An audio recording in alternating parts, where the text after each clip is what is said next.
19 رمضان کو جب مولا علی کو ضرب لگی، اس کے بعد ایک شخص نے ابن ملجم سے کہا، اے خدا کے دشمن، تیری حسرت صرف حسرت ہی رہ جائے گی اور امیر المومنین علی بن ابی طالب علیہ السلام بالکل صحت یاب ہو جائیں گے۔ یہ ملعون بول کے آگے سے کہتا ہے، اگر صحت یاب ہو جائیں گے، اگر انہیں کچھ نہیں ہوا تو یہ ام کلثوم کے رونے کی آوازیں کیوں آ رہی ہیں؟ اس نے کہا، میں نے اتنی شدت کے ساتھ علی کے سر پہ ضرب ماری ہے کہ مثل کتاب علی کا سر یوں کھل چکا تھا۔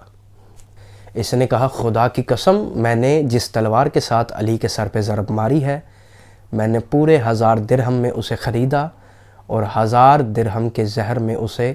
بھگو کر رکھا ساری رات اور سارا دن۔ اس نے کہا، اس ضرب کے بعد علی کا بچنا مشکل نہیں بلکہ ناممکن ہے،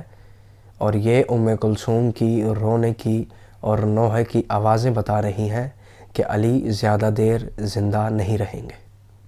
اور ضرب امیر المومنین کے سر پہ اتنی شدت سے ماری گئی، اگر وہ ضرب مشرق اور مغرب کے لوگوں میں تقسیم کی جاتی تو شاید سارے کے سارے لوگ ہی مارے جاتے۔